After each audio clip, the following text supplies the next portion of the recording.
dan kasih dalam Tuhan, pada pagi hari ini kita akan menjalankan katekisi.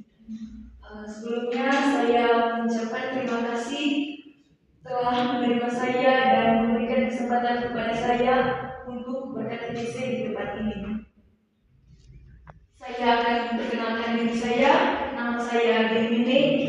Saya mahasiswi semester 3 STIPA 1 Sriwijaya, dan di sini saya diutus oleh kampus untuk membawakan katekese di tempat ini. Dan katekese yang saya angkat pada hari ini adalah kesederajatan pria dan wanita dalam terang sabda Allah.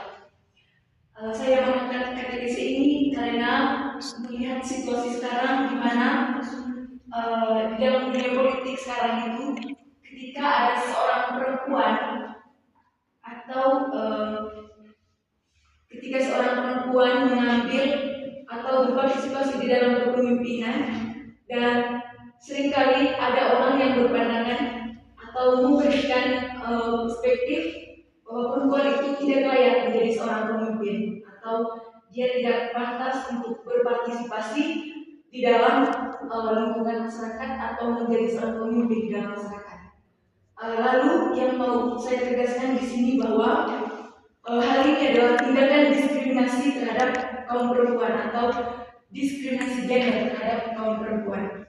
Maka dari sini dalam katekesi ini saya mengajak kita semua untuk membenahi atau memperbaiki terhadap pandangan-pandangan itu, karena perempuan dan kaum laki-laki itu memiliki kesetaraan yang sama di dalam Tuhan sabda Allah.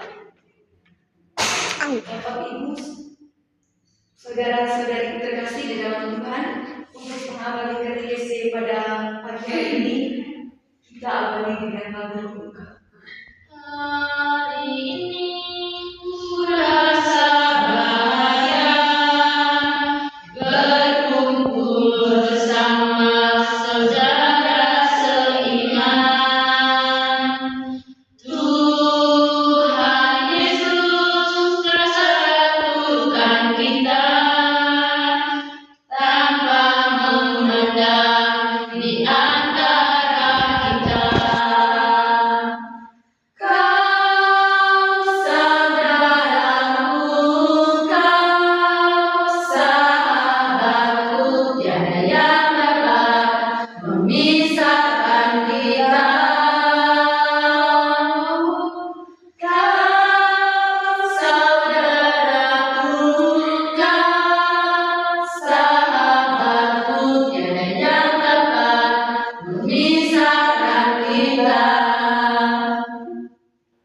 Saudari-saudari terkasih, untuk memulai katekesi kita pada hari ini, kita awali dengan doa pembuka.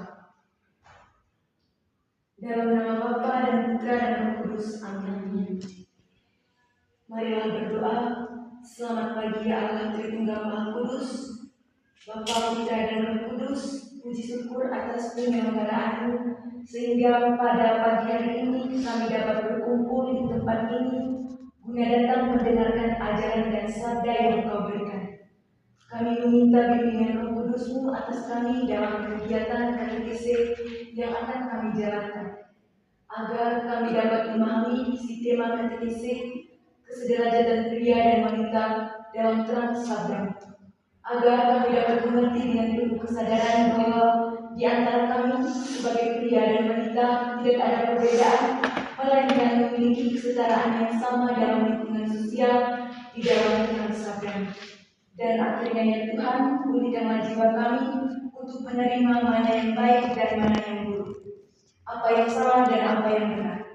Di dalam doa ini kami satukan dengan salib Putra-Mu Yesus Tuhan kami. Amin. Dalam nama Bapa dan Putra dan Roh Kudus. Amin.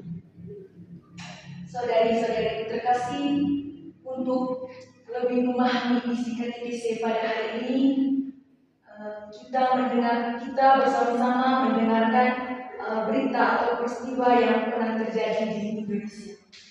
Kepada saudari Etik, saya persilakan untuk membaca berita. Koalisi Perempuan Membuka Kekerasan Berbasis Gender saat pemilu. Perempuan Indonesia mengungkap kekerasan berbasis gender yang terjadi pada pemilu 2024. Disebutkan ada modus baru dalam kekerasan berbasis gender tahun ini.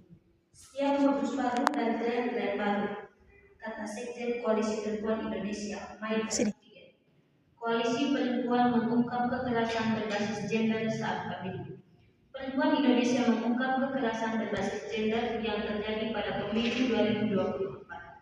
Disebutkan ada modus baru dalam kekerasan berbasis gender tahun ini.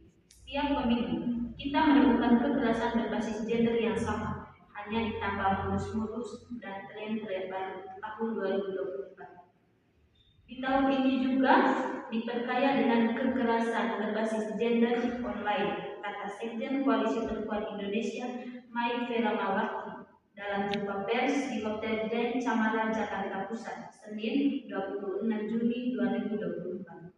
Mai melihat bentuk kekerasan berbasis gender secara online ini berdampak besar terhadap elektabilitas caleg perempuan pada pemilu 2024. Mai menyayangkan belum adanya peraturan penegakan hukum yang jelas terhadap masalah tersebut.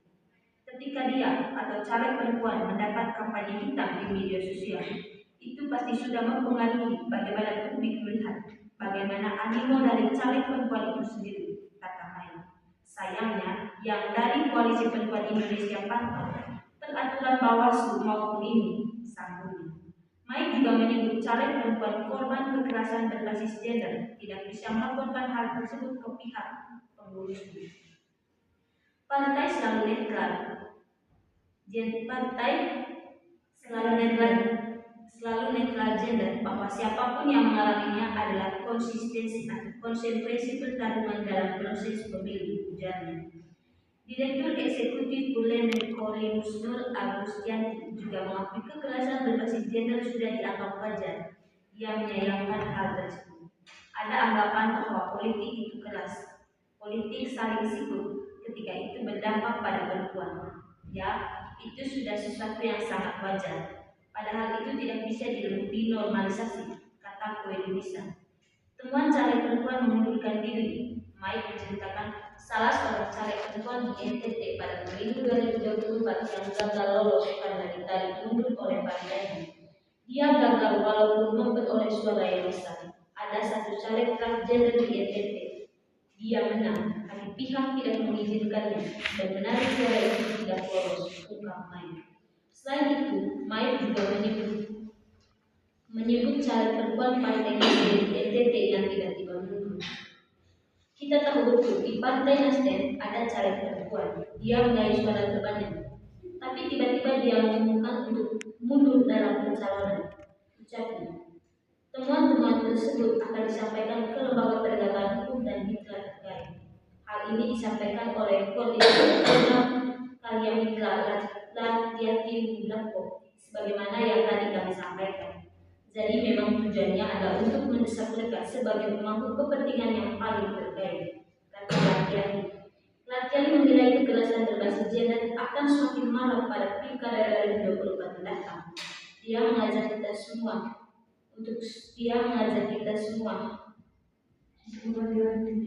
mewanti-wanti hal tersebut. Jadi sekarang karena pilkada sudah dekat dan pihak dan kami juga merasa bahwa pilkada ini nantinya akan ada kekerasan berbasis gender dalam pilkada yang semakin datang.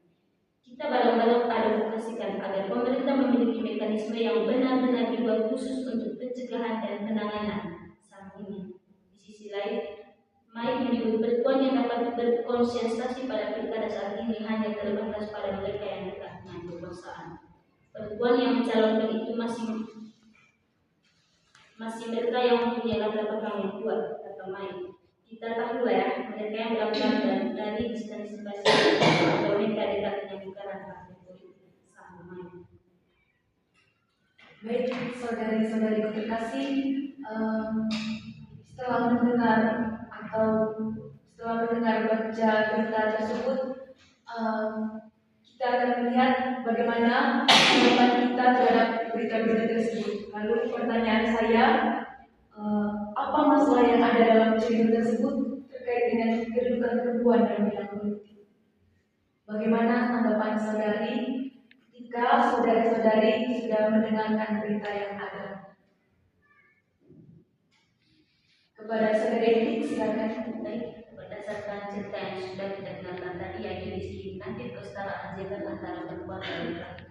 Di sini saya menanggap bahwa seolah-olah laki-laki itu dianggap memiliki kekuasaan paling tinggi dibandingkan kita sebagai perempuan. Kita sebagai perempuan sering diposisikan pada kelas nomor 2, yang artinya kekuasaannya kita atau haknya kita itu lebih tinggi dibandingkan laki-laki. Padahal sebenarnya derajatnya kita dengan derajatnya laki-laki itu sama saja. Tetapi diskriminatif ini sampai sekarang belum bisa diatasi. Itu karena adanya pola pikir yang tadi, yang menganggap bahwa kami atau saya sebagai perempuan tidak bisa menjadi seorang pemimpin. Laki-laki selalu menganggap bahwa kekuasaannya kita itu selalu di bawah, direndah. Kita tidak bisa, kita tidak bisa berbicara di depan umum. Yang sebenarnya kalau mereka memberikan atau kaum laki-laki itu sendiri memberikan kesempatan kepada kita untuk bisa berbicara di depan umum, mungkin kita juga akan lebih lebih dari kita, maksudnya seolah-olah kaum laki-laki ini menganggap bahwa kita sebagai kaum perempuan tidak bisa atau tidak punya kekuasaan sama sekali. Tapi pada dasarnya kita sebagai perempuan pasti bisa, dan itu sudah pasti. Itu saja dari saya. Baik, terima kasih. Kita mendengar peristiwa itu dan kita bisa melihat situasi di lingkungan kita, lalu bagaimana saudari-saudari menanggapi peristiwa itu dengan kehidupan saudari-saudari yang pernah saudari alami. Bagaimana saudari-saudari menghubungkan cerita itu, atau apakah saudari memiliki pengalaman terkait dengan peristiwa yang sudah terjadi yang kita dengarkan bersama-sama?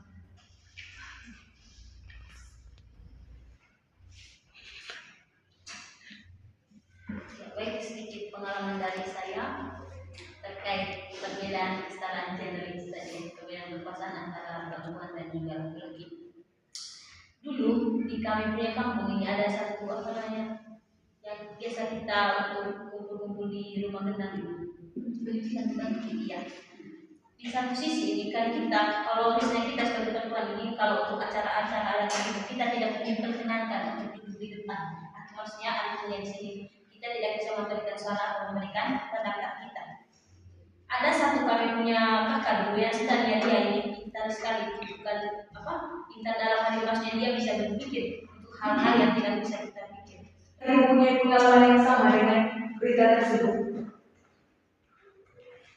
Baik, saya sedikit ada pengalaman di kampung saya.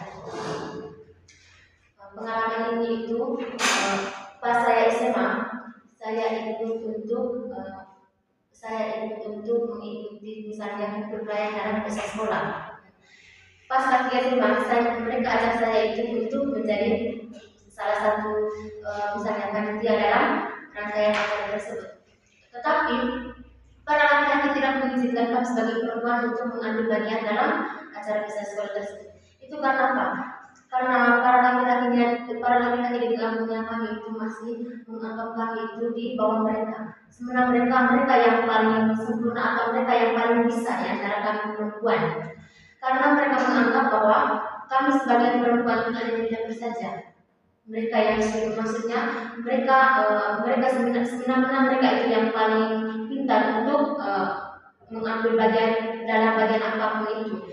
Dalam proses sekolah tersebut, kami sebagai perempuan berpikir begini, apakah mereka bisa tidak untuk misalnya mengkoordinasi semua acara ini sampai tuntas atau tidak? Kalau misalnya tidak bisa, tentu ada saran dari perempuan bahwa kita harus begini dalam acara proses sekolah tersebut. Tetapi para laki-laki kami itu sangat tidak mendengarkan pendapat dari perempuan itu karena mereka untuk hal kasarnya mereka terlalu egois. Mereka tidak percaya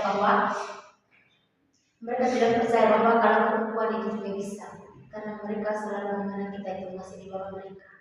Itu sedikit pengalaman dari saya. Baik, terima kasih pengalaman dari saudari Mira. Di sini mendorong kita dan mengajak kita bahwa kita harus bisa memperjuangkan kesetaraan gender itu. dengan membangun kesadaran bahwa perempuan berhak atau perempuan bisa memberikan atau berkontribusi di dalam kegiatan-kegiatan apa saja, termasuk kegiatan di dalam bidang-bidang di dalam lingkungan masyarakat. Saudari-saudari terkasih, untuk memperkuat isi dari cerita tersebut serta isi katekisme pada hari ini, kita bersama-sama untuk mendengarkan firman Tuhan, dan kepada saudari saya minta untuk membacakan firman Tuhan Kejadian bab 1 ayat 26 sampai 27, dilanjutkan bab 2 ayat 18 sampai 23. Berfirmanlah Allah, baiklah kita menjadikan manusia menurut gambar dan rupa kita, supaya mereka berkuasa atas ikan-ikan di laut dan burung-burung di udara, dan atas ternak, dan atas seluruh bumi, dan atas segala binatang melata yang melayang di bumi. Maka Allah menciptakan manusia itu menurut gambarnya, menurut gambar Allah diciptakannya dia, laki-laki dan perempuan diciptakannya mereka. Tuhan Allah berfirman, tidak baik kalau manusia itu seorang diri saja. Aku akan menjadikan penolong baginya yang sepadan dengan dia. Lalu Tuhan Allah membentuk dari tanah segala binatang hutan dan segala burung di udara. Dibawanya lah mereka semua pada manusia itu untuk melihat bagaimana ia menamainya. Dan seperti nama yang diberikan manusia itu kepada tiap-tiap makhluk yang hidup, demikianlah nanti nama makhluk itu. Manusia itu memberi nama kepada segala ternak, kepada burung-burung di udara, dan kepada segala binatang hutan. Tetapi baginya sendiri, ia tidak menjumpai penolong yang sepadan dengannya. Lalu Tuhan Allah membuat manusia itu tidur nyenyak. Ketika ia tidur, Tuhan Allah mengambil salah satu rusuk daripadanya, lalu menutup tempat itu dengan daging. Dan dari rusuk diambil Tuhan Allah dari manusia itu. Dibangunnyalah seorang perempuan, lalu dibawanya kepada manusia itu. Lalu berkatalah manusia itu, inilah dia, tulang dari tulang dan daging dari daging. Ia akan dinamai perempuan, sebab ia diambil dari laki-laki. Demikianlah sabda Tuhan. Baik, saudari-saudari terkasih, ketika kita sudah mendengarkan firman tadi, lalu bagaimana Allah menciptakan manusia itu dan siapakah penolong yang sepadan dengan Tuhan, dan apa pesan yang kita sampaikan dalam firman tersebut? Bagaimana Allah menciptakan manusia itu dan siapakah penolong yang sepadan dengan laki-laki yang diciptakan pertama, dan siapakah penolong yang sepadan yang diciptakan oleh Allah kepada manusia pertama yang diciptakan oleh Allah? Lalu apa pesan yang disampaikan dalam firman tersebut? Ya, baik, Tuhan Allah itu menciptakan kita menurut gambar dan rupanya. Yang maksudnya di sini itu Tuhan Allah menciptakan kita itu sesuai dengan gambar dan rupanya. Dan Tuhan Allah juga memberikan penolong pada manusia pertama itu, yaitu yang menciptakan seorang perempuan dari tulang rusuk laki-laki tadi. Dan kesan yang bisa kita ambil di sini itu adalah Allah itu menciptakan kita baik perempuan maupun laki-laki seturut gambar dan rupa Allah itu sendiri. Baik, dalam menanggapi firman Tuhan, lalu kita sebagai manusia, sebagai perempuan dan laki-laki, bahwa Allah menciptakan manusia dan pria dan wanita itu turut gambar dengan rupanya. Allah menciptakan wanita itu untuk menjadikan penolong bagi kaum perempuan, dan pria dan wanita itu dengan sepadan tanpa ada perbedaan. Teks kitab suci menekankan bahwa kita tidak saling mengejek atau merendahkan satu sama lain terhadap ciptaan Tuhan itu. Lalu ketika kita mendengar dan menanggapi isi katekisme pada hari ini, kira-kira apa aksi konkret atau tindak lanjut untuk kita terapkan dalam kehidupan sehari-hari? Dari saya itu agar diskriminatif atau perbedaan kesetaraan gender antara perempuan itu tadi bisa dihilangkan. Salah satunya itu saya tawarkan di sini itu adalah memberikan pendidikan. Maksudnya di sini itu memberikan pendidikan itu supaya kita bisa berpikir bahwa perempuan dan laki-laki itu sebenarnya sama, dan supaya prinsip kesetaraan, diskriminatif kesetaraan gender ini juga bisa dihilangkan. Dan yang kedua itu adalah membangun solidaritas, yang artinya di sini itu kita harus bisa berpikir atau menjalin hubungan bahwa sebenarnya mau perempuan ataupun mau laki-laki, kita yang satu dengan yang lain itu kita bisa saling melengkapi. Kita bisa saling melengkapi di sini itu yang artinya saya sebagai kaum perempuan bisa memberikan pendapat kepada kaum laki-laki, dan kaum laki-laki juga bisa memberikan pendapat kepada saya. Itulah dua hal konkret atau dua hal yang bisa saya tawarkan agar diskriminasi kesetaraan gender antara perempuan dan laki-laki ini bisa dihilangkan seperti itu. Baik, tawaran dan aksi konkret tadi kita sudah bersama-sama, lalu hari yang utama kita melakukan kegiatan yang melibatkan perempuan tanpa ada diskriminasi. Juga tindakan dalam kehidupan sehari itu salah satunya juga memanfaatkan teknologi dan media sosial untuk melawan kekerasan gender. Jadi Bapak Ibu, saudara-saudari terkasih, pada sore hari ini kita sudah mengakhiri katekesi kita, dan sebelumnya saya mengucapkan terima kasih kepada saudari-saudari semua karena sudah berpartisipasi dalam mengikuti kegiatan pertemuan katekesi pada hari ini. Saudari-saudari terkasih dalam Tuhan, terima kasih atas partisipasi kita dalam mengikuti kegiatan katekesi ini, dan saya mohon maaf jika ada kesalahan tingkah laku dan tutur kata saya yang tidak berkenan terhadap saudari-saudariku. Dan untuk mengakhiri katekesi kita pada pagi hari ini, kita akhiri dengan doa. Marilah kita berdoa dalam nama Bapa dan Putra dan Roh Kudus. Amin. Allah Bapa di dalam surga, terima kasih atas bimbingan-Mu selama proses katekesi yang telah kami jalankan.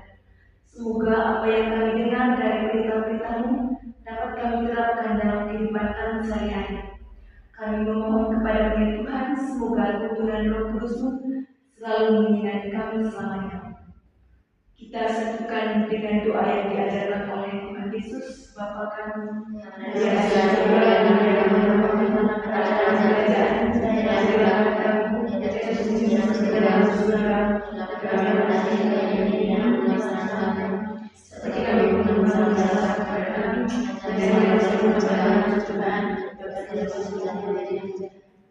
Semoga Tuhan beserta kita sekarang dan selamanya. Semoga kita semua sekalian dilimpahi berkat Allah yang Maha Kuasa, Bapa, Putra, dan Roh Kudus. Amin. Dan Bapa, Putra, dan Roh Kudus. Amin. Kasih